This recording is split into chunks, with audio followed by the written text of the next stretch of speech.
Hello बच्चों, स्वागत करता हूं सभी का आपके अपने यूट्यूब चैनल राज एजुकेटर में। CUET एग्ज़ाम से पहले राज एजुकेटर ऑनलाइन प्लेटफॉर्म के द्वारा एक और बड़ा धमाका किया गया, जिसमें कंप्लीट NCERT आपको कवर करवाई जाएगी। ये लो CUET एग्ज़ाम के लिए रामबाण MCQs पढ़कर जाना मत भूलना विद्यार्थियों। बहुत ही शानदार कंटेंट एक साथ पूरा का पूरा NCERT आपको पढ़ने को मिलेगा। इस CUET एग्ज़ाम के लिए ये अपना सेट नंबर सेकंड रहेगा। फर्स्ट सेट के अंदर आपको कुछ क्वेश्चन देखने को मिले थे। आज जो ये सेकंड सेट है, इसमें कंप्लीट NCERT आपको देखने को मिलेगी। तो देर किस बात की, ऑनलाइन क्लास के साथ में जुड़िए और अपने भविष्य के लिए बहुत ही शानदार कंटेंट आप इकट्ठा कर लीजिए, जो एग्ज़ाम में आपको दर्शन देने वाला है। पहला ही क्वेश्चन आपको मोबाइल स्क्रीन के ऊपर दिख रहा है। कौन सी तकनीकी पुरुषों से संबंधित है? आपको ये 3 नंबर चैप्टर से क्वेश्चन दिखाई दे रहा है। जनन स्वास्थ्य से मुख्य गोली होती है, वेसोक्टोमी होती है, ट्यूबेक्टोमी होती है, या उपरोक्त में से कोई नहीं। आपको ये बताना है कि इन ऑप्शन के अंदर पुरुषों से संबंधित कौन सी टेक्निक है, कौन सी तकनीक है। वेरी इंपॉर्टेंट क्वेश्चन आपको मोबाइल स्क्रीन के ऊपर दिख रहा है, बिल्कुल पढ़ करके जाना है। तो बच्चों, इसका करेक्ट आंसर हो जाएगा वेसोक्टोमी। क्या हो जाएगा? वेसोक्टोमी हो जाएगा, यानी 2 नंबर ऑप्शन अपना करेक्ट हो जाएगा। ये ट्यूबेक्टोमी महिलाओं से संबंधित है, मुख्य गोली भी महिलाओं से संबंधित है। अब बात करते हैं हम 2 नंबर क्वेश्चन की। सिफिलिस रोगजनक है। देखो, सिफिलिस का रोगजनक है। देखो, ट्राइकोमोनास वेजाइनलिस होता है, मानव पेपिलोमा वायरस होता है, ट्रिपोनिमा पेलिडम होता है, निसेरिया गोनेरिया ही होता है। 2 नंबर क्वेश्चन के 4 ऑप्शन आपको मोबाइल स्क्रीन के ऊपर दिख रहे हैं। एक बार फिर से धमाकेदार क्वेश्चन मोबाइल स्क्रीन पर, जो वेरी इंपॉर्टेंट एग्जाम की दृष्टि से है। सिफिलिस रोगजनक है, तो आपको ध्यान रखना बच्चों, इसके अंदर अपना 3 नंबर ऑप्शन करेक्ट हो जाएगा, यानी ट्रिपोनिमा पेलिडम जो होता है वो सिफिलिस का रोगजनक माना जाता है। इसी कड़ी में मैं आगे बढ़ता हूँ 3 नंबर क्वेश्चन की ओर। और 3 नंबर क्वेश्चन आपको मोबाइल स्क्रीन पर दिखा। दैनिक रूप से खाने वाली गर्भ निरोधक गोली कौन सी है? दैनिक रूप से खाने वाली गर्भ निरोधक गोली कौन सी है? माला C है, माला N तथा माला D है, माला A है, माला D है। 4 ऑप्शन आपको मोबाइल स्क्रीन के ऊपर दिख रहे हैं। बहुत ही शानदार कंटेंट आपको देखने को मिलेगा। आप खुद इस चीज़ को फील कर जाएंगे कि क्वेश्चन किस प्रकार के हैं। मैंने NCERT के बीच वाली जो लाइनें हैं वहाँ से क्वेश्चन बनाए हैं। बहुत ही शानदार मैटर और मसाला आपके लिए लेकर के आया हूँ। आपको एग्जाम में बहुत सारे क्वेश्चन यहाँ से दिखाई देने वाले हैं बच्चों। 3 नंबर क्वेश्चन के अंदर 2 नंबर ऑप्शन आपको करेक्ट करना होगा। माला N तथा माला D जो होती है वो दैनिक रूप से खाने वाली गर्भ निरोधक गोली मानी जाती है। बच्चों, इसी कड़ी में हम 4 नंबर क्वेश्चन पर चर्चा कर ही लेते हैं। निम्न में से ऐसा कौन सा रोग है जो उपचार के योग्य नहीं है? वेरी इंपॉर्टेंट क्वेश्चन लेकर के आया हूं। ऐसा कौन सा डिजीज है जो उपचार के योग्य है ही नहीं? यकृत शोथ बी होता है, जननिक परिसर्प होता है, HIV संक्रमण होता है, उपरोक्त सभी होता है। एक बार फिर से आपको मोबाइल स्क्रीन के ऊपर 4 ऑप्शन दिखाई दे रहे हैं। करेक्ट ऑप्शन कौन सा है वहाँ तक आपको जाना है, प्रयास करना है। पहचान कीजिए ऐसी कौन सी डिजीज है जिसका उपचार नहीं किया जा सकता। ऑप्शन नंबर 1 वापस रिपीट कर रहा हूँ। यकृत शोथ बी होता है, जननिक परिसर्प होता है, HIV संक्रमण होता है, उपरोक्त सभी होता है। दीजिए आंसर। बहुत ही शानदार क्वेश्चन है ये भी। रिप्रोडक्टिव हेल्थ चैप्टर से उठाया मैंने क्वेश्चन। बच्चों याद रखना, इसके अंदर 4 नंबर ऑप्शन करेक्ट होगा, यानी यकृत शोथ, जननिक परिसर्प और HIV ऐसी डिजीज होती है जिनका उपचार नहीं हो पाता है। तो यहाँ पर हम ऑप्शन नंबर 4 की ओर जाएंगे। इसी कड़ी में हम बात कर लेते हैं 5 नंबर क्वेश्चन की। जो दंपत्ति बच्चे के इच्छुक हैं, देखो, जो दंपत्ति बच्चे के इच्छुक है उनके लिए संतान प्राप्त करने का सर्वोत्तम उपाय क्या है? वेरी इंपॉर्टेंट क्वेश्चन एक बार फिर से मोबाइल स्क्रीन के ऊपर दिख रहा है आपको। तो देखो, आपको ऑप्शन पहला क्या कह रहा है? टेस्ट ट्यूब बेबी होना चाहिए, गोद लेकर के वो इसका पूर्ति कर सकते हैं, पात्र निषेचन, कृत्रिम गर्भाधान, वीर्य सेचन के द्वारा ये विधि अपनाई जा सकती है। बताओ, जो दंपत्ति बच्चे के इच्छुक हैं उनके लिए संतान प्राप्ति करने का सर्वोत्तम उपाय क्या है? वेरी इंपॉर्टेंट क्वेश्चन है, एक बार फिर से मोबाइल स्क्रीन के ऊपर दिखा आपको। तो बच्चों याद रखना, इसके अंदर आपको कंफ्यूज कहीं नहीं होना है। आप टेस्ट ट्यूब बेबी की ओर नहीं जाएंगे, पात्र निषेचन की ओर नहीं जाएंगे, आर्टिफिशियल गर्भाशय वीर्य सेचन की ओर नहीं जाएंगे, गोद लेकर के वो क्या कर सकते हैं? बच्चे प्राप्त कर सकते हैं। 2 नंबर ऑप्शन अपना करेक्ट हो जाएगा। अब इसी कड़ी में हम बात करते हैं 6 नंबर क्वेश्चन की। 6 नंबर क्वेश्चन क्या कहता है कि प्रकनली के संबंध में क्या सत्य है? टेस्ट ट्यूब के बारे में कौन सी बात सही लिखी हुई है यहाँ पर? ऑप्शन नंबर 1 में कह रहा है कि मादा के जननांग में निषेचन होगा तथा प्रकनली में वृद्धि या परिवर्धन होगा, जननांगों से बाहर निषेचन होगा, गर्भाशय में परिवर्धन होगा। निषेचन तथा परिवर्धन गर्भाशय के बाहर होंगे। जन्म पूर्व शिशु को इंक्यूबेटर में रखना। ये 4 ऑप्शन आपको मोबाइल स्क्रीन के ऊपर दिख रहे हैं। 6 नंबर क्वेश्चन का करेक्ट आंसर क्या कर सकते हो आप?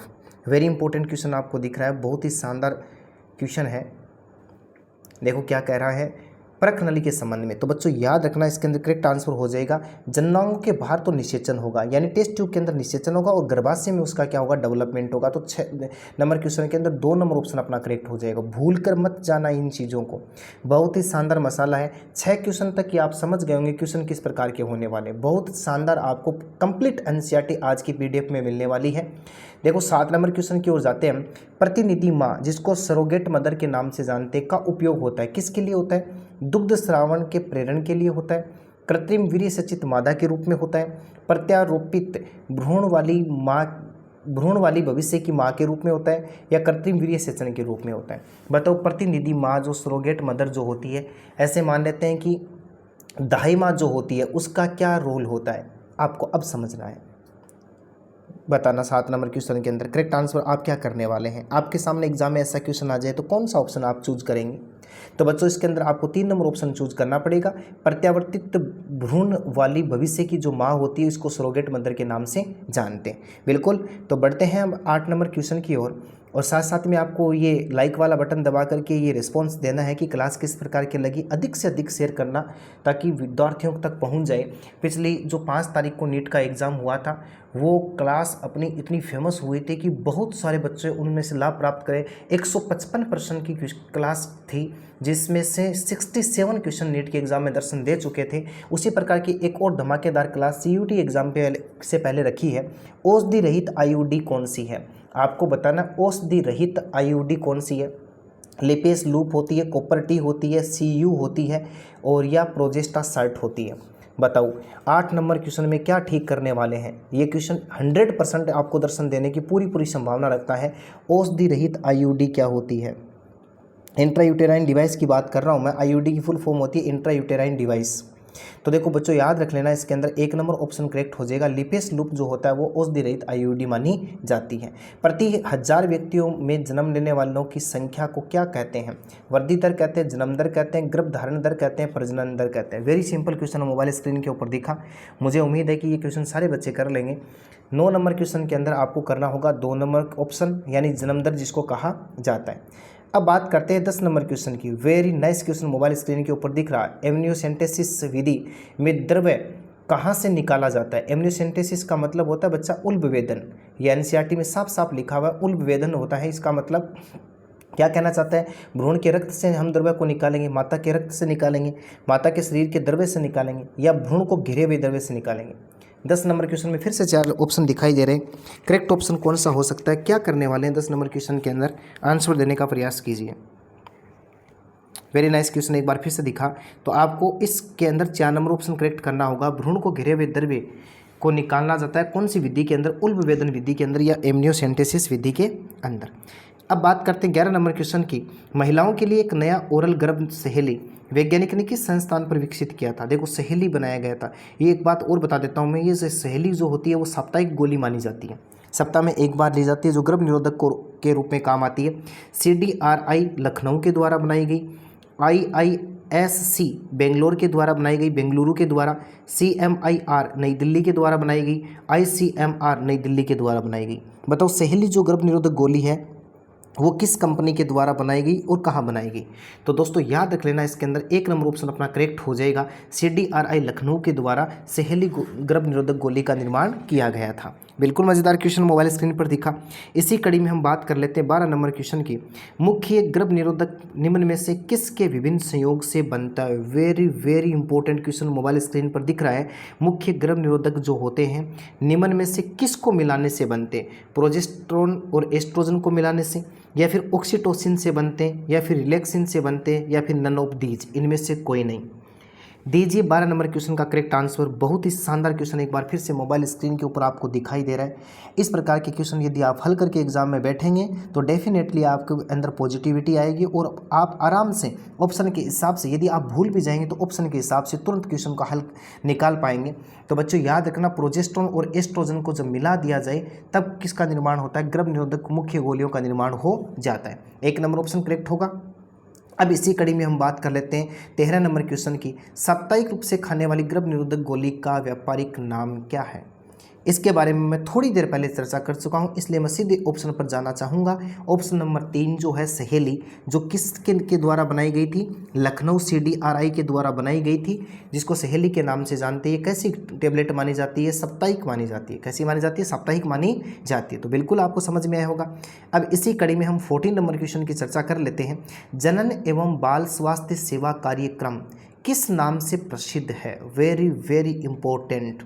SC, देखो मैं लिख देता हूँ, SCH लिखा हुआ है यहाँ पर, HCH लिखा हुआ है यहाँ पर, RCH लिखा हुआ है यहाँ पर, FCH लिखा हुआ है। बच्चों 4 ऑप्शन आपको मोबाइल स्क्रीन के ऊपर दिख रहे हैं। अब आपके दिमाग में आया होगा सर ये जो जनन होता है इसको रिप्रोडक्शन बोलते हैं, तो आप यहाँ पर RCH की ओर जाएंगे। बिल्कुल जाएंगे RCH की ओर, यानी reproductive child health care organisation जो है उसके हिसाब से ही चलेगा, तो RCH इसकी फुल फॉर्म हो जाएगी। अब इसी कड़ी में हम बात करते हैं 15 नंबर क्वेश्चन की। आपातकालीन, देखो आपातकालिक गर्भ निरोधक जो मैथुन के कितने घंटे के भीतर लेनी होती है? देखो आपातकालिक गर्भ निरोधक जो होती है मैथुन के कितने घंटे के भीतर लेनी होती है? 72, 82, 92, 100 घंटे के भीतर लेनी होती है। आपातकालीन का मतलब देखो गर्भ निरोधक गोलियाँ क्यों आवश्यकता पड़ती हैं? जब बलात्कार जैसी कंडीशन हो जाए, ज़बरदस्ती मैथुन जैसी क्रिया हो जाए, या फिर अनचाही संतान की प्राप्ति हो जाए, तो उसको रोकने के लिए आपातकालीन गर्भ निरोधक गोलियों का प्रयोग करते हैं। तो मैथुन के 72 घंटे के भीतर ऐसी घटना होती है, तो वो टेबलेट कब लेनी पड़ती है? 72 घंटे के भीतर लेनी पड़ती है। तो 15 नंबर क्वेश्चन के अंदर 1 नंबर ऑप्शन अपना करेक्ट हो जाएगा।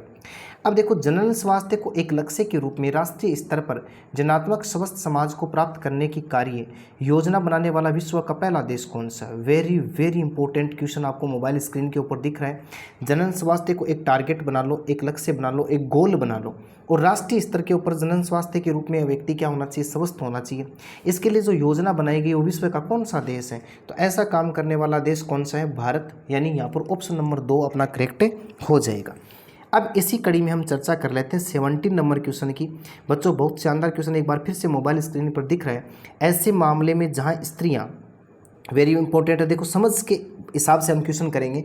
ऐसे मामले में जहाँ स्त्रियाँ अंडाणु उत्पन्न नहीं कर सकती हैं, लेकिन उनके लिए एक विधि अपनाई जाती है जिसमें दाता से अंडाणु लेकर के उन स्त्रियों की फेलोपियन नलिका, ध्यान देना, फेलोपियन नलिका में स्थानांतरित कर दिया जाता है। इस टेक्निक को किस नाम से जानते हैं? वेरी वेरी इंपॉर्टेंट क्वेश्चन एक बार फिर से मोबाइल स्क्रीन के ऊपर दिखा। 4 ऑप्शन आपको दिखाई दे रहे। मैं लिख रहा हूँ GIFT यानी गिफ्ट जिसको कहते हैं, ET या फिर ART जिसको कहते हैं, या फिर इसको ZIFT जिफ्ट कहते हैं। गिफ्ट 2 आपको दिखाई दे रहे हैं। बच्चों हम किसकी बात कर रहे हैं? ऐसी मादा जो क्या उत्पन्न नहीं कर सकती? अंडाणु उत्पन्न नहीं कर सकती। बच्चों देखो इसको दिमाग से ऐसे निकालेंगे, क्योंकि 2 यहाँ पर हम बातें करेंगे अंडाणु, और अंडाणु अपने आप में क्या होता है? युग्मक होता है। अंडाणु अपने आप में क्या होता है? युग्मक। तो ये गेमेट आया ना पहले, इसलिए आप कहाँ पर पहुँच जाएंगे? गिफ्ट के पास में पहुँच जाएंगे। GIFT करेंगे, gamete intra fertilisation transfer fallopian. देखो ध्यान सुनना, ये इसका मतलब क्या? Gamete intra fallopian tube transfer. ये F का मतलब फेलोपियन ट्यूब है। फेलोपियन ट्यूब समझ गए ना? अंडवाहिनी के अंदर उसको क्या कर दिया जाएगा? ट्रांसफ़र कर दिया जाएगा। आगे बात समझ में? तो आपको यहाँ ध्यान रखना, जब युग्मक का ट्रांसफ़र कर दिया जाए तब तो आपको लेना GIFT, और युग्मनज का ट्रांसफ़र कर दिया जाए तब आपको लेना जिफ्ट, क्योंकि युग्मनज जाइगोट होता है। बिल्कुल कंफ्यूज नहीं होंगे। तो यहाँ पर 1 नंबर ऑप्शन अपना करेक्ट हो जाएगा। युग्मनज की बात करते 4 नंबर ऑप्शन करेक्ट हो जाएगा। अब देखो बात कर लेते हैं परिवार नियोजन की शुरुआत भारत में कब हुई? ये साफ साफ NCERT में लिखा हुआ है कि परिवार नियोजन की शुरुआत कब हुई थी? 1951 में, 61 में, 41 में, 71 में। दीजिए करेक्ट आंसर। इसमें क्या करने वाले हो आप? 18 नंबर क्वेश्चन का करेक्ट आंसर देने का प्रयास कीजिए कि यहाँ पर क्या सही होने वाला है। वेरी इंपॉर्टेंट है ये भी। तो बच्चों याद रख लेना, इसके अंदर 1 नंबर ऑप्शन अपना करेक्ट हो जाएगा। 1951 में परिवार नियोजन की शुरुआत हुई थी। बिल्कुल। अब मैं थोड़ा सा आगे बढ़ना चाहता हूँ 19 नंबर क्वेश्चन की ओर। स्तनपान अनावर्तव विधि प्रसव के बाद ज़्यादा से ज़्यादा कितने माह की अवधि तक कारगर साबित होती है? ये स्तनपान अनावर्तव का मतलब यह था कि बच्चे के जन्म के बाद में माँ जो होती है बच्चे को स्तनपान करवाती है, और 6 महीने तक इसको कारगर साबित माना गया है।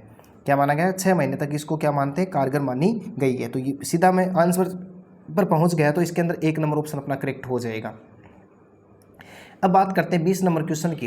दंपति के बंदे होने का क्या रीजन हो सकता है? वेरी वेरी इंपॉर्टेंट है। स्टेराइल होने का क्या रीजन हो सकता है? शारीरिक हो सकता है, जन्मजात हो सकता है, रोगजन्य हो सकता है, उपरोक्त सभी हो सकता है। बताओ आप 20 नंबर क्वेश्चन में क्या करेक्ट आंसर करने वाले हैं? वेरी सिंपल क्वेश्चन है। यदि कोई दंपति, कोई जोड़ा बंदे है, स्टेराइल है, एबोर्टिव है, बांझ है, तो वो उसके क्या कारण हो सकते हैं? तो सिंपल है, इसके अंदर 4 नंबर ऑप्शन करेक्ट हो सकता है। फिजिकल भी हो सकता है, जन्मजात भी हो सकता है, रोगजन्य भी हो सकता है, कोई डिजीज़ ऐसी हो गई होगी जिसके कारण से वो बच्चे उत्पन्न नहीं कर सकते हैं। तो यहाँ पर 4 नंबर ऑप्शन अपना करेक्ट हो जाएगा। बच्चों इसी कड़ी में हम बात करते हैं, निम्न में से यौन संचारित रोग कौन सा है? तपेदिक, सुजाक, पीलिया, जुकाम। 4 ऑप्शन मोबाइल स्क्रीन पर दिख रहे हैं। आपको यौन संचारित रोग के बारे में बताना है कि इसमें से यौन संचारित रोग कौन सा है। वेरी इंपॉर्टेंट क्वेश्चन, एक बार फिर से मोबाइल स्क्रीन के ऊपर दिखा तो यहाँ याद रख लेना, इसके अंदर 2 नंबर ऑप्शन अपना करेक्ट हो जाएगा। सुजाक जो होता है उसको यौन संचारित रोग के नाम से जानते हैं। तपेदिक, पीलिया, जुखाम ये कोई वायरस से, कोई जीवाणु से। अब देखो बात करते हैं, महिलाओं द्वारा मुंह से लेने वाली गोलियां 21 दिन तक प्रतिदिन ली जाती हैं, इन्हें किस नाम से जाने जाते हैं? देखो गर्भनिरोधक जो गोलियां होती हैं वो 21 दिन तक प्रतिदिन ली जाती हैं, उनको किसके नाम से जानते हैं? ऑप्शन नंबर 1 में ये कहना चाहता है पिल्स के नाम से, विल्स, किल्स, मिल्स के नाम से। दीजिए करेक्ट आंसर। 22 नंबर क्वेश्चन में क्या ठीक करने वाले हैं?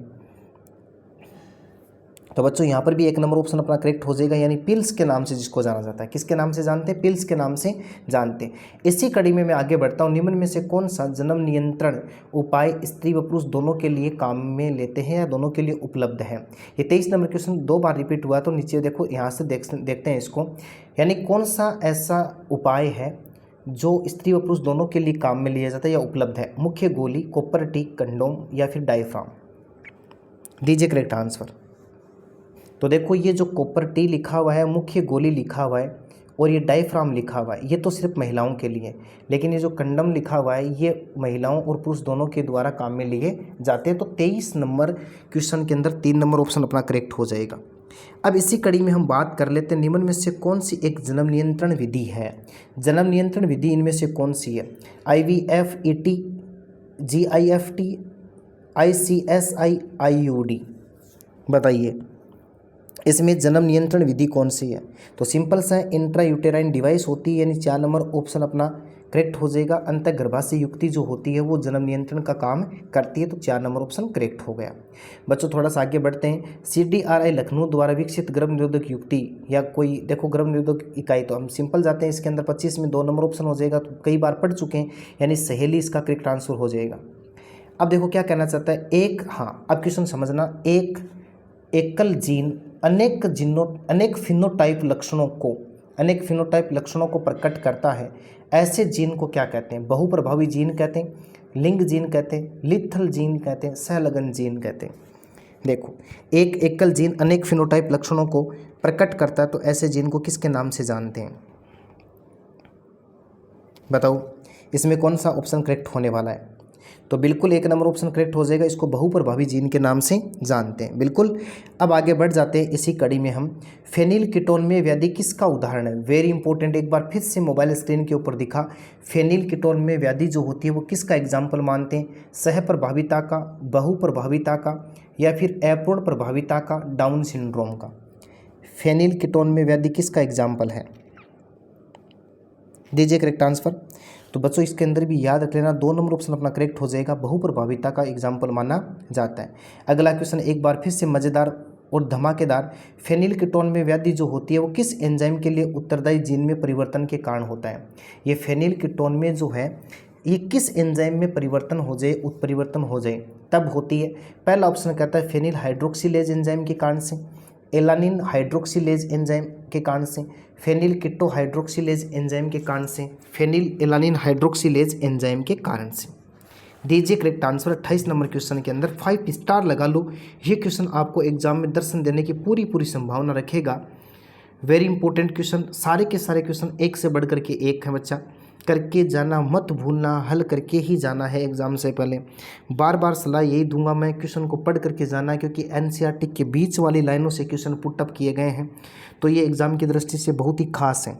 और ख़ास बार बार बताने की आवश्यकता है नहीं, क्योंकि आप जैसे जैसे क्वेश्चनों को पढ़ रहे हैं तो आपको खुद को फील हो रहा है।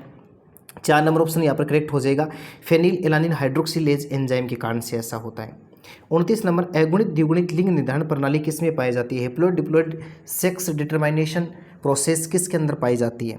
मानव के अंदर, मधुमक्खी के अंदर, कबूतर के अंदर, बंदर के अंदर। 4 ऑप्शन दिख रहे हैं मोबाइल स्क्रीन के ऊपर। अगुणित द्विगुणित लिंग निर्धारण प्रणाली किसके अंदर पाई जाती है? 4 ऑप्शन है, मानव में, मधुमक्खी में, कबूतर में, बंदर में। तो याद रख लेना, 2 नंबर ऑप्शन अपना करेक्ट हो जाएगा। मधुमक्खी के अंदर अगुणित द्विगुणित लिंग निर्धारण प्रणाली पाई जाती है। 30 नंबर क्या कहना चाहता है? मधुमक्खी के एक शुक्राणु एक अंडे के युग्मन से उत्पन्न संतति क्या होगी? देखो, एक शुक्राणु कोशिका मिल रही है और साथ में एक अंडाणु कोशिका मिल रही है। अगला कह रहा रानी और श्रमिक बनेगी, ड्रोन व रानी बनेगा, श्रमिक तथा नर बनेगा, रानी तथा नर बनेगा। अब आंसर दीजिए आप। मधुमक्खी के एक शुक्राणु एक अंडे के युग्मन से किसका निर्माण होता है? तो बच्चों याद रख लेना, इसके अंदर आप 1 नंबर ऑप्शन करेंगे, रानी व श्रमिक का निर्माण होता है। अब मैं इसी कड़ी में बढ़ता हूँ 31 नंबर क्वेश्चन की ओर। अनिषेचित अंड अनिषेक जनन द्वारा विकसित होते हैं। पार्थेनोजेनेसिस जो प्रोसेस होती है उसकी बात कर रहे हैं। अनिषेक जनन को पार्थेनोजेनेसिस कहते हैं। बच्चों, अनिषेचित अंड अनिषेक जनन के द्वारा किस में विकसित होगा? श्रमिक में, रानी में, नर में, नर एवं रानी में। DJ correct answer. Very important question है, बहुत ही शानदार क्वेश्चन। एक बार फिर से आपको मोबाइल स्क्रीन के ऊपर दिखा। तो बच्चों याद रखना, इसमें 3 नंबर ऑप्शन अपना करेक्ट हो जाएगा। यानी किसका निर्माण हो जाएगा? नर का। और नर मक्खी को किसके नाम से जानते हैं? ड्रोन के नाम से जानते हैं। किसके नाम से जानते हैं? ड्रोन के नाम से। बिल्कुल कर लोगे तो 3 नंबर ऑप्शन अपना यहाँ पर करेक्ट हो जाएगा। अब 32 नंबर क्वेश्चन हमें क्या कहना चाहता है?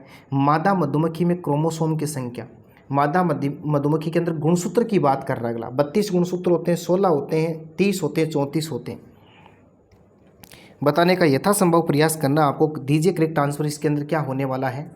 मादा मधुमक्खी में क्रोमोसोम की संख्या। तो याद रख लेना, 1 नंबर ऑप्शन अपना करेक्ट हो जाएगा। यानी कितने पाए जाते हैं? 32 गुणसूत्र पाए जाते हैं। और नर की यदि बात कर लेना तो आपको ध्यान रखना, नर के अंदर 16 क्रोमोसोम पाए जाते हैं। मैं उल्टा लिख करके बता रहा हूँ। इधर देखो 32 में 1 नंबर कर दिया, इसका मतलब ये तो मादा का हो गया। और नर देखो यहाँ से शुरू कर रहा हूँ लाइन, और नर के अंदर 16 होते हैं। बिल्कुल, तो 1 नंबर ऑप्शन करेक्ट हो गया। अब रुधिर वर्ग AB समूह वाले मनुष्य का जीनोटाइप प्रभाव दिखाई देता है जो कहलाता है। देखो, 4 प्रकार का रुधिर वर्ग हमें देखने को मिलता है मनुष्य के अंदर। AB और O, ये रुधिर वर्ग देखने को मिलता है। एक बात और बताना चाहता हूँ, इसकी वंशागति के बारे में 1924 और 25 में एक वैज्ञानिक आया था जिसका नाम था बर्नस्टीन ने मनुष्य में रुधिर वर्ग की वंशागति के बारे में बताया था, आनुवंशिकता के बारे में बताया था। अब ये क्या कहना चाहता है? AB और रुधिर वर्ग किसका एग्जाम्पल मानते हैं? प्रभावी, अप्रभावी का, अपूर्ण प्रभाविता का, सप्रभाविता का, संपूरक का। करेक्ट आंसर दीजिए। रुधिर वर्ग किसका एग्जाम्पल मानते हैं? तो बच्चों याद रखना, इसके अंदर 3 नंबर ऑप्शन अपना करेक्ट हो जाएगा। सहप्रभाविता का माना जाएगा। किसका माना जाएगा? सहप्रभाविता का माना जाएगा। और ये मेरा लिखा हुआ नहीं समझ में आ रहा तो ढंग से सुन लो। बर्नस्टीन नामक वैज्ञानिक ने, स्टीन ने क्या बताया था? रुधिर वर्ग की वंशागति के बारे में या आनुवंशिकता के बारे में बताया था। अब बात कर लेता हूं मैं 34 नंबर क्वेश्चन की। ड्रोसोफिला मेलानोगास्टर पर आनुवंशिक अध्ययन करने वाला वैज्ञानिक कौन था? ड्रोसोफिला फल मक्खी जो थी, इसके ऊपर अध्ययन करने वाला वैज्ञानिक कौन था? सटन था, बोवेरी था, मॉर्गन था, मेंडल था। दीजिए करेक्ट आंसर। इस क्वेश्चन के अंदर आप क्या करने वाले हैं? तो यहाँ पर करेक्ट आंसर 3 नंबर ऑप्शन हो जाएगा। स्पष्टीकरण करने वाला कौन था? यहाँ पर मॉर्गन नामक वैज्ञानिक था। अब बात करते हैं 35 नंबर क्वेश्चन की। संकरण के समय पुष्प की कलिका से पुंकेसर का अलग होना या अलग करना क्या कहलाता है? हाँ, संकरण के समय पुष्प की कलिका से पुंकेसर को हटा देना क्या कहलाता है? विपुंसन कहलाता है, बैंगिंग कहलाता है, या फिर रेसिप्रोकल क्रॉस कहलाता है, परपरागण कहलाता है। बताओ, संकरण के समय पुष्प की कलिका से पुंकेसर को जब हटा दिया जाए, इस प्रोसेस को किसके नाम से जानते हैं? तो बच्चों याद रखना, 1 नंबर ऑप्शन अपना करेक्ट हो जाएगा। विपुंसन के नाम से जानते हैं। और हटा करने के बाद में जब थैली बांध दी जाती है, थैलीकरण कर दिया जाता है, उसको बैगिंग के नाम से जानते हैं, थैलीकरण विधि के नाम से जानते हैं। अब इसी कड़ी के अंदर 36 नंबर क्वेश्चन आपको मोबाइल स्क्रीन के ऊपर दिख रहा है। मनुष्य के अगुणित डीएनए में कितने क्षार युग्म होते हैं? वेरी इंपॉर्टेंट क्वेश्चन, एक बार फिर से मोबाइल स्क्रीन के ऊपर आपको दिख रहा है। मनुष्य के अगुणित डीएनए में कितने क्षार युग्म होते हैं? 5.5 × 10⁻7, 4.6 × 10⁻6, 3.3 × 10⁹, 6.3 × 10⁸। दीजिए करेक्ट आंसर। मनुष्य के अगुणित डीएनए में क्षार युग्म कितने पाए जाते हैं? बेस पर कितने मिलते हैं? तो याद रखना 3.3 गुणा 10 की घात 9 मिलते हैं, यानी 3 नंबर ऑप्शन अपना करेक्ट हो जाएगा। बिल्कुल समझ में आया होगा। अब इसी कड़ी में मैं बात कर लेता हूँ 37 नंबर क्वेश्चन की। केंद्रक में मिलने वाले अम्लीय पदार्थ डीएनए की खोज किसने की थी? देखो, एक तो आपको ये समझ में आया होगा इस लाइन से कि डीएनए की प्रकृति कैसी होती है, अम्लीय होती है। बिल्कुल। और डीएनए किस में पाया जाता है? केंद्रक में पाया जाता है। अगला कह रहा है कि इसकी खोज किसने की थी? फ्रेडरिक मिश्र ने की थी, वॉटसन क्रिक ने की थी, रॉबर्ट हुक ने की थी, रॉबर्ट ब्राउन ने की थी। 4 ऑप्शन आपको मोबाइल स्क्रीन के ऊपर दिख रहे हैं। आपको यह बताना है कि डीएनए की खोज किसने की थी। तो बच्चों याद रखना, 1 नंबर कोशिका के 1 नंबर ऑप्शन अपना सही हो जाएगा, यानी इसके अंदर फ्रेडरिक मिश्र नामक वैज्ञानिक ने डीएनए की खोज की थी। इसी कड़ी में 38 नंबर क्वेश्चन दिखाई देता है आपको, मानव में ज्ञात सबसे बड़ी जीन। एक तो देखो, एक क्वेश्चन तो यहाँ बन गया, मानव में ज्ञात सबसे बड़ी जीन कौन सी है? तो डिस्ट्रोफिन। अब सेकंड क्वेश्चन यहाँ से शुरू होता है, में कितने क्षार मिलते हैं, कितने करोड़ क्षार पाए जाते हैं? Option number 1 2.4, 3.4, 4.4, 5.4 crore. दीजिए करेक्ट आंसर। मानव में ज्ञात सबसे बड़ी जीन, यदि ऐसा पूछ ले सबसे बड़ी जीन, तो आप दे देंगे उत्तर डिस्ट्रोफिन होता है। अगला वो पूछ ले कि उसके अंदर क्षार कितने पाए जाते हैं, तो बच्चों याद रखना इस क्वेश्चन के अंदर आपको 2.4 करोड़ करना होगा, 1 नंबर ऑप्शन अपना करेक्ट हो जाएगा। 2.4 करोड़ क्षार पाए जाते हैं किसके अंदर? मानव में पाई जाने वाली सबसे बड़ी जीन डिस्ट्रोफिन के अंदर। अब आपको कमेंट में बताना कि मानव में पाई जाने वाली सबसे छोटी जीन कौन सी होती है। मैं वेट करूंगा आपके इस उत्तर का, सबसे छोटी जीन कौन सी होती है, आप कमेंट में बताएंगे। 39 नंबर क्वेश्चन आपको दिख रहा है, गुणसूत्रों में एक अगुणित समुच्चय को क्या कहते हैं? हेप्लॉइड सेट पाया जाता है, जिसको किसके नाम से जानते हैं? अनुलेखन के नाम से जानते हैं, यानी ट्रांसक्रिप्शन के नाम से जानते हैं, जेनेटिक कोड के नाम से जानते हैं, आनुवंशिक कोड के नाम से जानते हैं, या फिर लेक ओपेरॉन के नाम से जानते हैं, या फिर जीनोम के नाम से जानते हैं? बताइए 39 नंबर क्वेश्चन के अंदर क्या करेक्ट आंसर हो सकता है? गुणसूत्रों के एक अगुणित समुच्चय को किसके नाम से जानते हैं? तो बच्चों यहाँ पर भी आप कितना नंबर ऑप्शन करेक्ट मानेंगे? 4 नंबर ऑप्शन, जीनोम जिसको कहा जाता है। अब इसी कड़ी में मैं चर्चा कर लेता हूँ 40 नंबर क्वेश्चन की। पहला आनुवंशिक पदार्थ कौन सा है? वेरी इंपॉर्टेंट क्वेश्चन, सिंपल भी बहुत है ये क्वेश्चन। इसका आंसर आप देने का प्रयास कीजिए। प्रथम जेनेटिक मटेरियल कौन सा है? First genetic material was DNA, RNA, protein, CSC.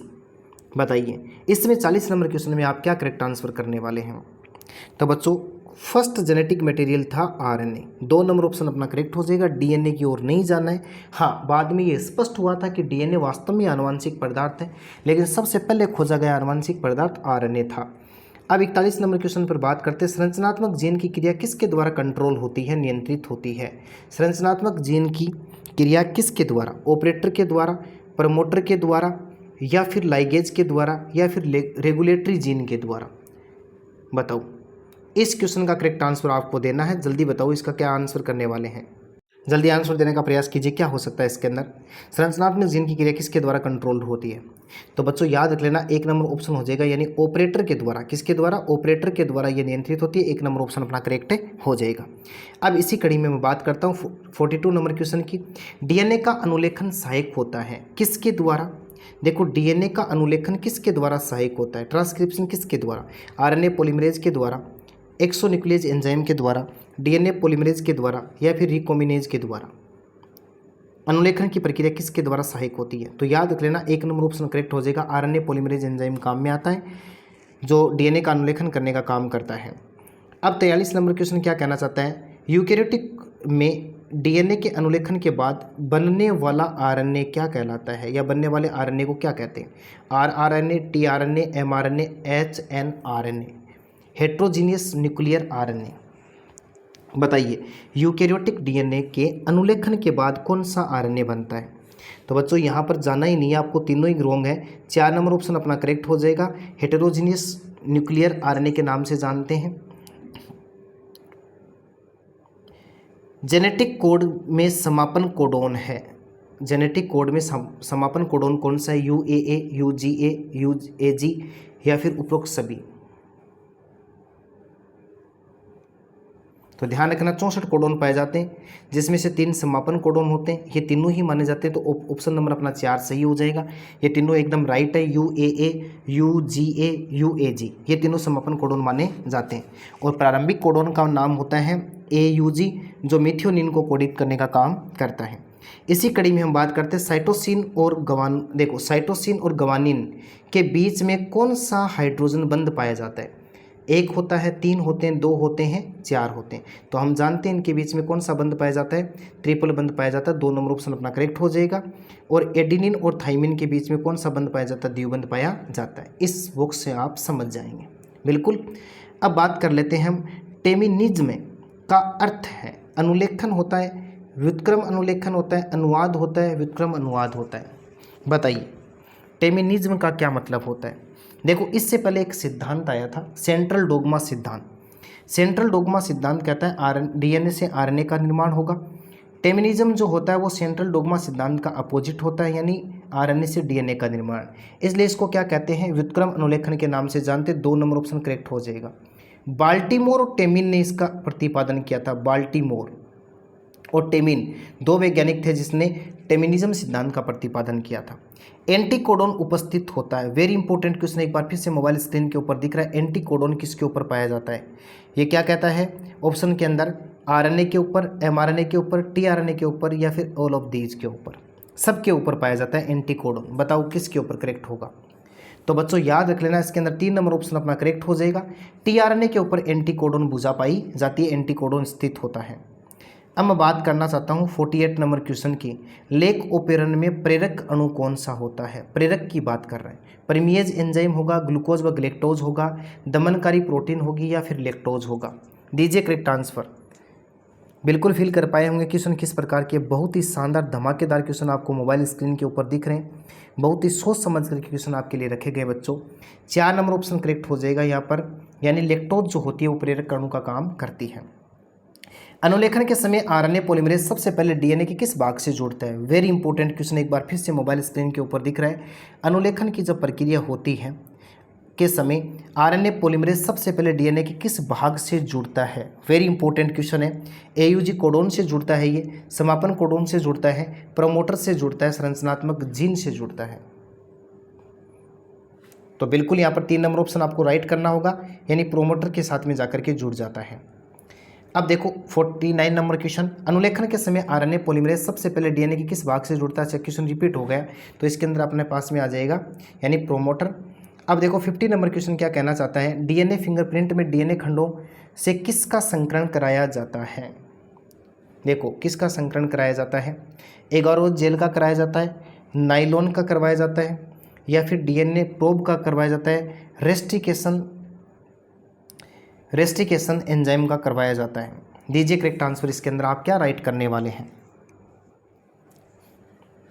तो बच्चों याद रखना, इसके अंदर करेक्ट आंसर हो जाएगा आपके पास में DNA प्रोब। किसका संकलन करवाया जाता है, DNA प्रोब का करवाया जाता है। 3 नंबर ऑप्शन अपना करेक्ट हो जाएगा। इसी कड़ी में बात कर लेते हैं 51। जीवन की उत्पत्ति का सबसे तर्कसंगत जैव रासायनिक मत का प्रतिपादन किसने किया। वेरी इंपॉर्टेंट क्वेश्चन है। जीवन की उत्पत्ति के बारे में तर्कसंगत जैव रासायनिक मत मूरे का था, मिलर का था, विजमेन का था, ओपेरिन का था। दीजिए correct answer. Very important question एक बार फिर से मोबाइल स्क्रीन के ऊपर दिख रहा है। 51 नंबर क्वेश्चन है। तो बच्चों ओपेरिन ने दिया था ये सिद्धांत, तो 4 नंबर ऑप्शन करेक्ट हो जाएगा। अब कहना चाहता है अगला, विज्ञान की वह शाखा जिसमें जीवाश्मों का अध्ययन किया जाता है उसको किसके नाम से जानते हैं। जीवाश्म का अध्ययन इथोलॉजी, ऑर्निथोलॉजी, ईरोलॉजी, पेलियोंटोलॉजी। 52 नंबर क्वेश्चन का आंसर दीजिए। तो यहाँ पर करेक्ट आंसर क्या करोगे आप, पेलियोंटोलॉजी करोगे, यानी 4 नंबर ऑप्शन अपना करेक्ट हो जाएगा। अब 53 की बात करते हैं। जीन कोष, जीन पूल सदैव अपरिवर्तित रहते हैं, इसे किसके नाम से जानते हैं। देखो जीन पूल नहीं बदलते, तो इसे क्या बोलेंगे, आनुवंशिक संतुलन जेनेटिक बैलेंस बोलेंगे, भौतिक संतुलन फिजिकल बैलेंस बोलेंगे, केमिकल बैलेंस बोलेंगे, या फिर रासायनिक साम्य बोलेंगे। तो इसमें 54 नंबर क्वेश्चन के अंदर अपना 1 नंबर ऑप्शन करेक्ट हो जाएगा, यानी आनुवंशिक संतुलन के नाम से जिसको जाना जाएगा। बिल्कुल 1 नंबर ऑप्शन। साइड में लिख रहा हूँ ऑप्शन को मैं। होमोसेपियंस मानव सर्वप्रथम कहाँ विकसित हुआ था। ऑस्ट्रेलिया में, अफ्रीका में, अमेरिका में, रूस में। करेक्ट आंसर दीजिए। होमोसेपियंस मानव कहाँ उत्पन्न हुआ था सबसे पहले। तो 55 नंबर क्वेश्चन के अंदर 3 नंबर ऑप्शन करेक्ट करना बच्चों। अफ्रीका के अंदर सबसे पहले होमोसेपियंस मानव की उत्पत्ति हुई थी। 1938 में दक्षिणी अफ्रीका में एक मछली पकड़ी गई थी। एक मछली पकड़ी गई जो थी सिलोकेन थी वो पिलाकेंथी थी, टिलाकेंथी थी, मिलाकेंथी थी। बच्चों याद रखना, इसका 1 नंबर ऑप्शन करेक्ट हो जाएगा, सिलोकेंथी थी। ये उभयचर की पूर्वज मानी जाती है। याद रखना, किसकी उभयचर पूर्वज मानते हैं हम इसको मेंढक की पूर्वज या उभयचर की पूर्वज मानते हैं। अब आपके सामने मोबाइल स्क्रीन के ऊपर 57 नंबर, ये क्वेश्चन का क्रम थोड़ा सा चेंज हुआ है। देखो, ह्यूगो डिवरीज ने जैविक क्रम पे बजाना, जैविक क्रम विकास से संबंधित अपना उत्परिवर्तन मत किस जीव पर शोध करते हुए दिया था? बताओ, ह्यूगो डिवरीज ने कौन सा सिद्धांत दिया था? उत्परिवर्तन मत का सिद्धांत दिया था। इवनिंग प्रिमरोज पर इसने प्रयोग किया था, पायसम सेटाइमम पर किया था, या ड्रोसोफिला पर, या फिर एल्थिया रोजिया पे किया था? 55 नंबर क्वेश्चन का क्या करेक्ट आंसर कर सकते हो आप? तो बच्चों इसके अंदर 1 नंबर ऑप्शन अपना करेक्ट हो जाएगा, इवनिंग प्रिमरोज के ऊपर अपना प्रयोग किया था। अब देखो 56 नंबर क्वेश्चन क्या कहता है? हार्डी विनबर्ग साम्यता को प्रभावित करने वाला कारक कौन सा है? हार्डी विनबर्ग जानते हो, समीकरण आई थी अपनी p² 2pq प्लस का q² बराबर का 1। ये हार्डी विनबर्ग की समीकरण एनसीईआरटी में दी हुई 12th क्लास। जीन प्रवाह है, उत्परिवर्तन, आनुवंशिक विचलन, उपरोक्त सभी। तो बच्चों यहाँ पर 4 नंबर ऑप्शन अपना करेक्ट हो जाएगा, यानी उपरोक्त सभी इसका करेक्ट आंसर माना जाएगा। अब देखो 57 नंबर क्वेश्चन क्या कहता है? वेरी इंपॉर्टेंट क्वेश्चन है। ट्राइरेनोसोरस रेक्स की ऊंचाई जो होती है वो लगभग कितनी होती है? हाइट की बात कर रहा है, 20 फुट, 15 फुट, 10 फुट और 5 फुट। दीजिए करेक्ट आंसर। 70 नंबर क्वेश्चन में क्या हो जाएगा? तो बच्चों 1 नंबर ऑप्शन करेक्ट हो जाएगा, यानी इसकी जो ऊंचाई है वो 20 फुट होती है। अब है पुनरावर्तन सिद्धांत का प्रतिपादन किसने किया था? पुनरावृत्ति या पुनरावर्तन एक ही बात है। डार्विन ने, लेमार्क ने, ह्यूगो डिवरीज ने, या फिर हेकेल ने? बताओ पुनरावर्तन का सिद्धांत किसने दिया था? तो वेरी इंपॉर्टेंट है ये भी, आपको याद रखना, अर्नेस्ट हेकल नामक वैज्ञानिक ने दिया था। 4 नंबर ऑप्शन अपना करेक्ट हो जाएगा। इसी कड़ी में हम आगे बढ़ते हैं। स्वतः जननवाद का सिद्धांत किसने दिया था? स्वतः जननवाद का सिद्धांत, ये बहुत क्वेश्चन सरल सा ही है, आपको बताना है। पास्चर ने, रेडी ने, हेलमोंट ने, या फिर स्प्लेजानी ने? तो याद रख लेना, इसके अंदर 3 नंबर ऑप्शन अपना करेक्ट हो जाएगा। वॉन हेलमोंट नामक वैज्ञानिक ने यह सिद्धांत दिया था। 60 नंबर क्वेश्चन में निम्न में से सबसे पहले विकसित हुआ पादप कौन सा? देखो, निम्न में से सबसे पहले विकसित हुआ, प्लांट की बात कर गया, द्विबीजपत्री, एकबीजपत्री, निटम या राइनिया? दीजिए अब करेक्ट आंसर दीजिए। 60 नंबर क्वेश्चन के अंदर क्या करेंगे? तो बच्चों इसके अंदर राइनिया हो जाएगा। 4 नंबर ऑप्शन अपना करेक्ट माना जाएगा। विषाणु संक्रमित कोशिका निम्न में से किस प्रोटीन का स्राव करती है? Very important question, 61 number question. विषाणु संक्रमित कोशिकाएं निम्न में से किस प्रोटीन का स्राव करती है? वेरी इंपॉर्टेंट है ये। तो देखो क्या कहना चाहता है? इंटरफेरोन, टाइकोफाइटोन, एपिडर्मोफाइटोन, या फिर कोलेस्ट्रॉम? दीजिए करेक्ट आंसर। कौन सी प्रोटीन का स्राव करेगी विषाणु संक्रमित कोशिकाएं? तो बच्चों याद रखना, इंटरफेरोन। 1 नंबर ऑप्शन अपना यहाँ पर करेक्ट हो जाएगा। अब इसी कड़ी में हम बात करते हैं 62 नंबर क्वेश्चन की। मलेरिया की रोकथाम के लिए मच्छर के लार्वा का भक्षण करने वाला मछली है।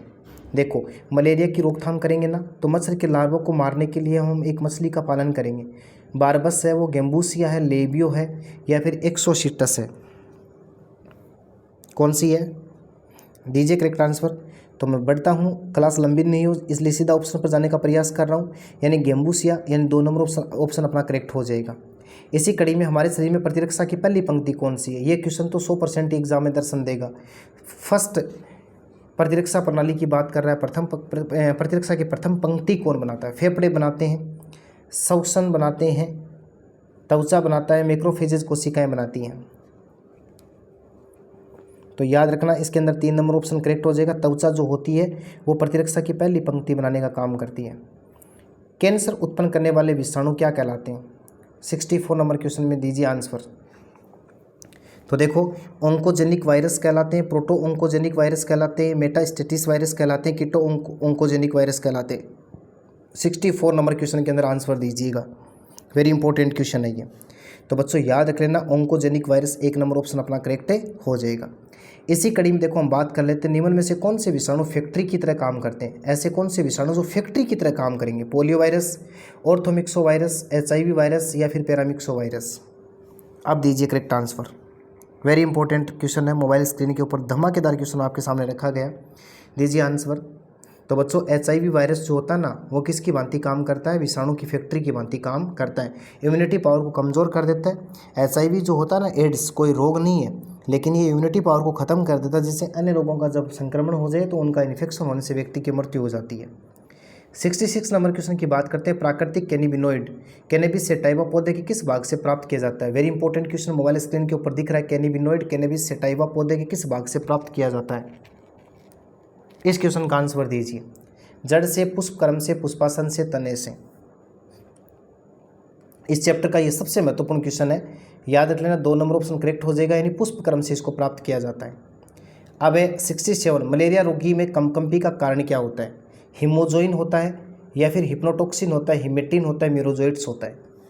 जब मलेरिया रोग होता है तो रोगी में कंपकंपी, ठंड लगने के साथ में बुखार आती है, कंपकंपी के साथ में बुखार आ जाती है, उसका कारण क्या है? तो बच्चों इसके अंदर 1 नंबर ऑप्शन करेक्ट हो जाएगा, यानी हिमोजोइन जो होता है उसको इसका कारण मानते हैं। इसी कड़ी में बात कर लेता हूँ 68 नंबर क्वेश्चन की। स्मेक एक ड्रग होती है जो प्राप्त होती है। स्मेक एक प्रकार की ड्रग है। स्मेक एक प्रकार की क्या होती है? ड्रग। किससे प्राप्त करते हैं? पेपिवर सोमनीफेरम के लेटेक्स से प्राप्त करते हैं, कैनाबिस सेटाइवा की पत्तियों से प्राप्त करते हैं, दतूरा के पुष्पों से प्राप्त करते हैं, इथ्रोजाइलोन कोका के फलों से प्राप्त करते हैं। 4 ऑप्शन मोबाइल स्क्रीन पर कड़ाकेदार धमाकेदार ऑप्शन आपको दिख रहे हैं। दीजिए करेक्ट आंसर। तो 1 नंबर ऑप्शन ही इसका करेक्ट हो जाएगा। पेपेवर सोमनीफेरम अफीम का वैज्ञानिक नाम है बच्चों। किसका वैज्ञानिक नाम है? अफीम का। उसके लेटेक्स से, दूध से प्राप्त करते हैं स्मेक, जो एक प्रकार का ड्रग होता है।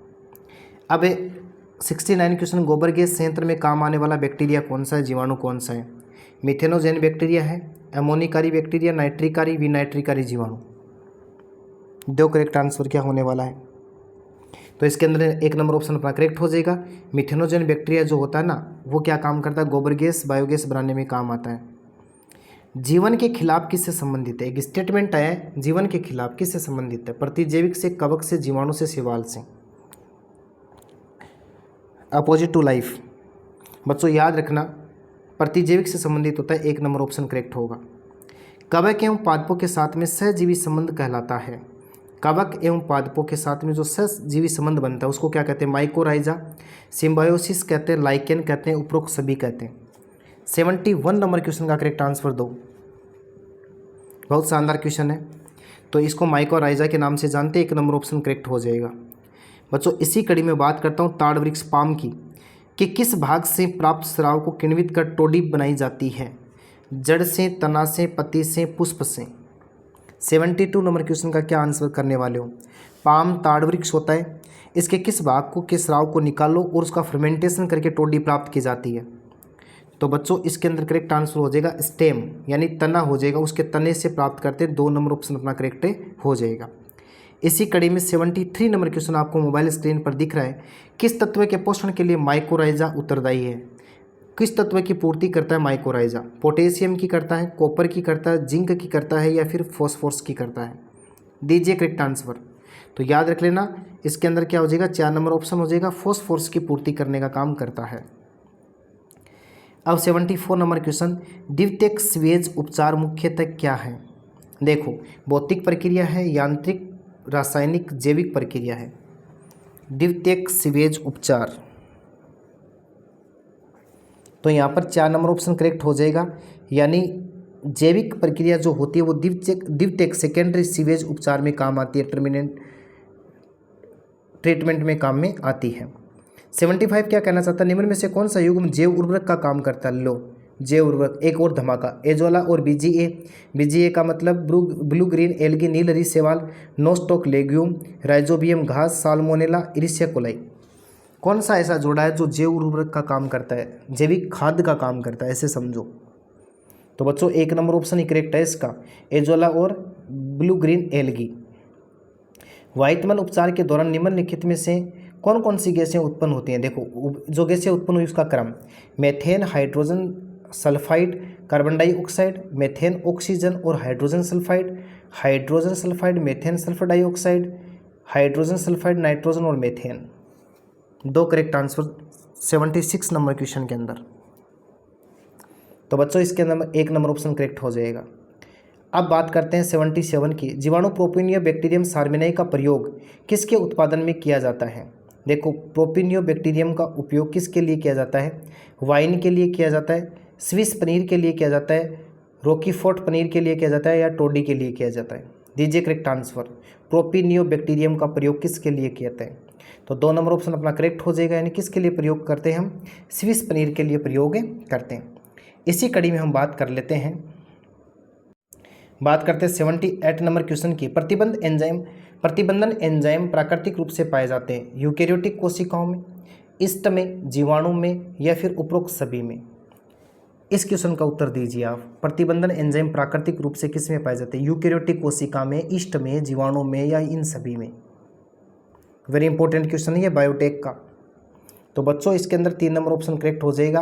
आपको तो पता ही है इरिशिया कोलाई जीवाणु से हमने कई प्रकार के रेस्टिकेशन एंडोन्यूक्लियस एंजाइम प्राप्त किए थे, तो इसमें जीवाणु 3 नंबर ऑप्शन करेक्ट। वे एंजाइम जो डीएनए को विशिष्ट पहचान वाले स्थलों पर काटने का काम करते हैं वो क्या कहलाते हैं? Ligase, exonuclease enzyme, endonuclease enzyme या फिर डीएनए पॉलीमरेज एंजाइम? दीजिए करेक्ट आंसर। इसके अंदर 79 नंबर क्वेश्चन का करेक्ट आंसर क्या करेंगे? जैसे कोई ये डीएनए था, मैं मानता हूँ कि ये इसका विशिष्ट स्थान है, यहाँ पर ये कट लगाने का काम करता है बच्चों, एंडोन्यूक्लियस एंजाइम हो जाएगा। 3 नंबर ऑप्शन अपना करेक्ट हो जाएगा। और यदि डीएनए के सिरों पर कट लगा दे तो उसको एक्सोन्यूक्लियस एंजाइम के नाम से जानते हैं। और लाइगेज जोड़ने का काम करता है। अब देखो PBR 322 वाहक में किसके प्रति प्रतिरोधक जीन होती है? एम्पिसिलिन के प्रति होती है, यानी जिसको देखो आपने यदि डायग्राम बनाया तो AMP लिखा होता है। टेट्रासाइक्लिन की जगह TET लिखा होता है, उसके ऊपर R लिखा होता है, ऐसे दोनों के ऊपर। तो यहाँ पर 3 नंबर ऑप्शन ही करेक्ट हो जाएगा, उपरोक्त दोनों के अंदर होगा। बिल्कुल। बात कर लेते हैं 81 की। प्रतिबंधन एंडोन्यूक्लियस के द्वारा डीएनए के कटे खंडों को किस टेक्निक के द्वारा अलग करते हैं? बहुत ही शानदार क्वेश्चन है। एंडोन्यूक्लियस एंजाइम डीएनए के छोटे छोटे टुकड़े कर देता है, इस प्रकार से टुकड़े कर देगा। इन कटे हुए टुकड़ों को किस टेक्निक के द्वारा पृथक करते हैं? बायोरिएक्टर के द्वारा, इलेक्ट्रोफोरेसिस के द्वारा, बायोलिस्टिक के द्वारा, माइक्रो इंजेक्शन के द्वारा? अब बताओ क्वेश्चन कैसे हैं? बहुत ही धमाकेदार क्वेश्चन आपके सामने रखे गए बच्चों। 2 नंबर ऑप्शन अपना करेक्ट हो जाएगा। इलेक्ट्रोफोरेसिस मेथड के द्वारा हम क्या करते हैं? डीएनए के खंडित टुकड़ों को अलग करने का काम करते हैं। 82 क्या करना चाहता है? वह टेक्निक जिसके द्वारा पुनर्योगज डीएनए को सिद्ध जंतु कोशिका केंद्र के अंदर अंतःक्षेपित कर देते हैं। इस विधि को किसके नाम से जानते हैं? जीन गन, बायोलिस्टिक विधि, माइक्रो इंजेक्शन विधि, बायोरिएक्टर विधि? एक से बढ़कर के एक क्वेश्चन आपको मोबाइल स्क्रीन के ऊपर दिख रहे हैं। 82 नंबर क्वेश्चन के अंदर आप क्या करेक्ट आंसर करेंगे? बिल्कुल बिल्कुल बिल्कुल। तो बच्चों याद रखना, इसका करेक्ट आंसर हो जाएगा 3 नंबर ऑप्शन, यानी माइक्रो इंजेक्शन। 84 नंबर क्वेश्चन क्या कहना चाहता है? पहला पुनर्युगज डीएनए किसने बनाया था? बताओ। कोहेन व बोयर ने बनाया था, स्मिथ नाथन ने बनाया था, फ्लोरेज चेन ने बनाया था, हरगोविंद खुराना ने बनाया था? पहला पुनर्युगज डीएनए किसने बनाया था? बहुत शानदार क्वेश्चन है, बायोटेक का क्वेश्चन है। तो बच्चों 1 नंबर ऑप्शन करेक्ट हो जाएगा। कोहेन व बोयर नामक वैज्ञानिक ने पहला पुनर्युगज डीएनए निर्मित किया था। अब आपको कमेंट में बताना कि किससे पृथक किया था पहला पुनर्युगज डीएनए। अब बात करते हैं 84 नंबर क्वेश्चन की। थर्मस एक्वेटिकस जीवाणु, थर्मस एक्वेटिकस जीवाणु जो है, ये लिखा हुआ नाम गलत, थर्मस एक्वेटिकस है, से प्राप्त है TI plasmid, T DNA, Taq DNA, Taq polymerase DNA या फिर उपरोक्त सभी? 84 नंबर क्वेश्चन का करेक्ट आंसर दीजिए। तो यहाँ पर भी कौन सा ऑप्शन होगा? 3 नंबर ऑप्शन करेक्ट होगा, टेक पॉलीमरेज के नाम से जानते हैं। बिल्कुल। अब 85 नंबर क्वेश्चन, एगारोज जेल से प्रयुक्त मैट्रिक्स का स्रोत है। मैट्रिक्स का मतलब आधात्री का स्रोत क्या है? समुद्री घास होता है, बायोरिएक्टर होता है, नाभिकीय अम्ल मिश्रण होता है या फिर सेलुलेज होता है? तो बिल्कुल याद रख लेना 1 नंबर ऑप्शन NCERT का। समुद्री घास जो होता है उसको काम में लेते हैं। क्राइफस्ट AB निम्न में से किसका नियंत्रण करता है या किसे नियंत्रित करता है? क्राइफस्ट AB जो है निम्न में से किसको नियंत्रित करता है? कपास छेदक को नियंत्रित करता है, मक्का छेदक को, सुनहरा चावल छेदक को या फिर तंबाकू छेदक को नियंत्रित करता है? तो यहाँ पर करेक्ट आंसर हो जाएगा 2 नंबर ऑप्शन, मक्का छेदक को नियंत्रित करता है क्राइफस्ट AB। बिल्कुल। इसी कड़ी में बच्चों में ADA की कमी का उपचार, ADA की कमी का उपचार किसके प्रत्यारोपण से होता है? वृक्क के प्रत्यारोपण से होता है। वृक्क इस प्रकार से किडनी के, यकृत के, फुफ्फुस के, अस्थि मज्जा के। ADA जो है इसकी कमी का उपचार किसका प्रत्यारोपण करके कर सकते हैं?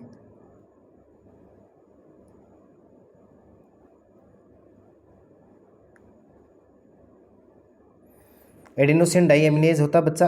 अस्थि मज्जा का प्रत्यारोपण कर देंगे ना, तब इसका निदान हो जाता है। 4 नंबर ऑप्शन करेक्ट।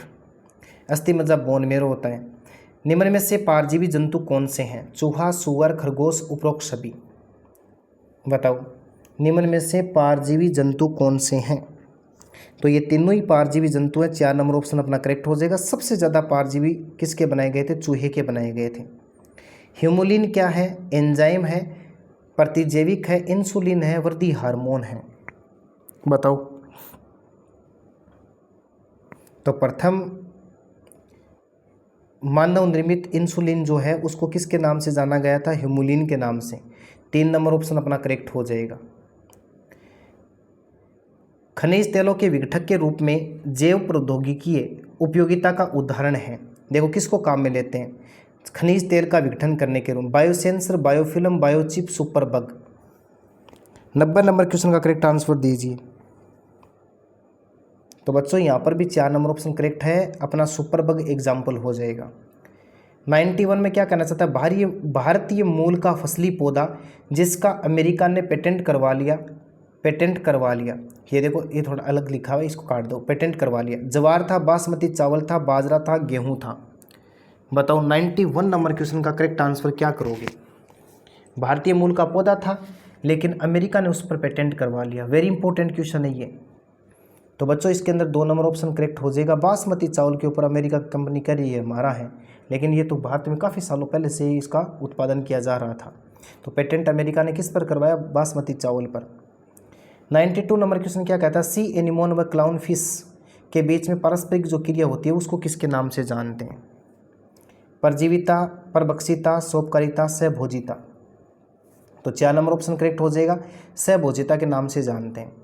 93 ऊर्जा का पिरामिड सदैव होता है। कैसा बनता है भाई ऊर्जा का पिरामिड? सीधा, उल्टा, तिरछा या इनमें से कोई नहीं? दीजिए 93 नंबर क्वेश्चन का आंसर। तो बच्चों ऊर्जा के पिरामिड हमेशा कैसे बनते? सीधे। तो 1 नंबर ऑप्शन अपना करेक्ट है, हो जाएगा। इसी कड़ी में 94 नंबर क्वेश्चन की बात करते हैं। प्रत्येक ट्रॉफिक लेवल की बात कर रहे हैं में जीव द्वारा ऊर्जा का कितना प्रतिशत उपभोग होता है? 20%, 90%, 30%, 10%। तो इसके अंदर 4 नंबर ऑप्शन करेक्ट हो जाएगा। 10% का नियम लिंडेमान नामक वैज्ञानिक ने दिया था। 10% का नियम किसने दिया था? क्या कहता है कि एक उपभोक्ता से दूसरे उपभोक्ता में ऊर्जा का स्थानांतरण केवल 10% होता है। शेष 90% तो किसमें? वायुमंडल में मुक्त हो जाती है। अब 95 निम्न में से कौन मनुष्य निर्मित इकोसिस्टम है? मानव के द्वारा बनाया हुआ? हर्बेरियम, एक्वेरियम, उत्तक संवर्धन, वन। 95 नंबर में क्या होगा? तो एक्वेरियम होगा। 2 नंबर ऑप्शन अपना करेक्ट हो जाएगा। ये मानव के द्वारा बनाया हुआ पारितंत्र है। इकोसिस्टम का मतलब पारितंत्र है। अब बच्चों 96 देखो। चरना, ग्रेजिंग खाद्य श्रृंखला में मांसाहारी को कहा जाता है। देखो ग्रेजिंग खाद्य श्रृंखला में चारण प्रकार की जो होती है चारण प्रकार की खाद्य श्रृंखला में मांसाहारी को किसके नाम से जानते हैं? द्वितीयक उत्पादक, प्राथमिक उत्पादक, द्वितीयक उपभोक्ता, प्राथमिक उपभोक्ता। 2 करेक्ट आंसर इस क्वेश्चन का। मांसाहारी की बात कर रहा है अगला, तो सीधा चले जाना 3 नंबर ऑप्शन के ऊपर। इसको सेकेंडरी कंज्यूमर के नाम से जानते हैं, द्वितीयक उपभोक्ता के नाम से जानते हैं। बच्चों लैंगिक धोखे का एक एग्जाम्पल कौन है? ये बहुत ही शानदार क्वेश्चन है, एग्जाम में दर्शन देगा ये।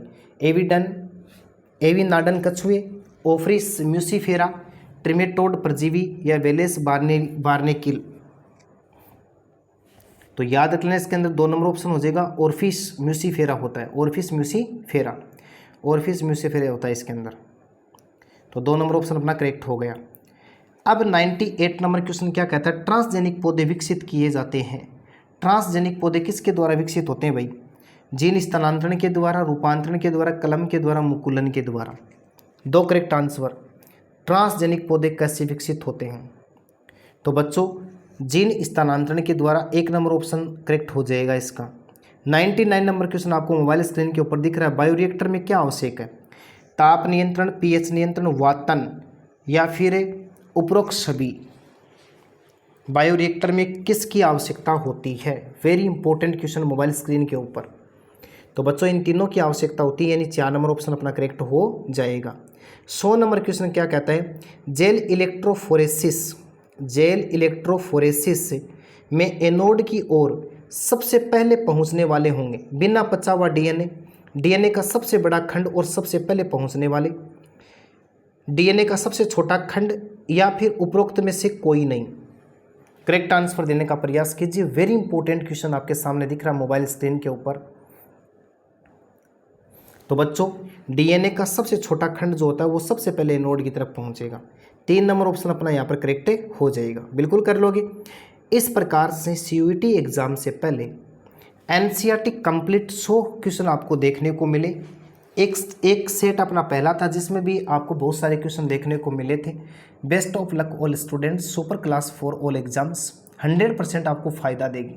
बच्चों, इसके अलावा भी यदि आप ये चाहते हैं कि हम और अधिक सीयूईटी एग्ज़ाम से पहले सिर्फ ऑब्जेक्टिव क्वेश्चन का प्रिपरेशन करके एग्ज़ाम में जाना चाहते हैं, तो इसी चैनल के ऊपर 12th एनसीईआरटी क्लास के चैप्टर वाइज बहुत सारे पार्ट डाले हुए, पार्ट फर्स्ट, पार्ट सेकंड, इस प्रकार से, जिसमें लगभग 2000 के करीब ऑब्जेक्टिव क्वेश्चन रखे गए हैं। ये चैनल जो है वो बोर्ड की एग्ज़ाम को ध्यान में रखते हुए बहुत ही शानदार तरीके से काम कर रहा था और 2000 के करीब ऑब्जेक्टिव क्वेश्चन यूट्यूब चैनल के माध्यम से बच्चों को प्रोवाइड करवाए गए थे। वो क्वेश्चन सभी प्रकार की एग्ज़ाम की दृष्टि से इम्पोर्टेंट हैं, चाहे वो एग्ज़ाम सेकेंड ग्रेड बायोलॉजी का स्टूडेंट हो या फर्स्ट ग्रेड का हो, या लैब असिस्टेंट का हो, या फिर आपका सीयूईटी एग्ज़ाम का छात्र हो, किसी भी प्रकार का विद्यार्थी हो, यदि वो बायोलॉजी के साथ में किसी न किसी प्रकार का रिलेशन रखता है तो वो क्लास सबके लिए फ़ायदेमंद होगी। तो ये 100 क्वेश्चन तो आप एग्ज़ाम से पहले 100% देख करके जाएंगे, मेरी बात पर विश्वास करना। एग्ज़ाम में बहुत सारे क्वेश्चन आपको दर्शन देने वाले हैं। सभी विद्यार्थियों के उज्जवल भविष्य की कामना करता हूँ। विदाउट डिप्रेशन, बिना टेंशन के आपको एग्ज़ाम में बैठना है, आराम से बेझिझक आपको पेपर को हल करना है। आप आराम से पेपर कर पाएंगे। बहुत ही सिंपल सा, इजी सा पेपर आपको देखने को मिलेगा। यदि आप क्वेश्चनों से होकर के गुजर गए हैं तो आपका पेपर बहुत ही आसान बन जाएगा, क्योंकि क्वेश्चन इन्हीं क्वेश्चनों में से आने वाले विद्यार्थियों। तो आपको बहुत ही लगनता के साथ में, ईमानदारी के साथ में एग्ज़ाम तक जाना है, एग्ज़ाम सेंटर पे पहुंचना है, आराम से पेपर को पढ़ना है। चारों ऑप्शन को ध्यान से पढ़ने के बाद में आपको समझना है। बहुत सारे ऑप्शन तो ऐसे होंगे जो तुरंत देखते आपको पता चल जाएगा ये क्वेश्चन तो हमने वहाँ पढ़ा था, सीधा का सीधा ही आप एग्ज़ाम में दिखाई दिया, आप कर पाएंगे। बिल्कुल, एक बार फिर से सभी बच्चों के उज्जवल भविष्य की कामना करता हूँ। मेरे चैनल को अधिक से अधिक से शेयर कीजिएगा। चैनल को यदि आपने सब्सक्राइब नहीं किया तो सब्सक्राइब कर लो, बेल आइकन को दबा लो। इसी प्रकार की किसी भी कंपटीशन के लिए, होने वाली एग्ज़ाम के लिए जो मैं क्लास डालूँ वो सबसे पहले आपके पास पहुँचे, आप उसका लाभ ले सकें। धन्यवाद।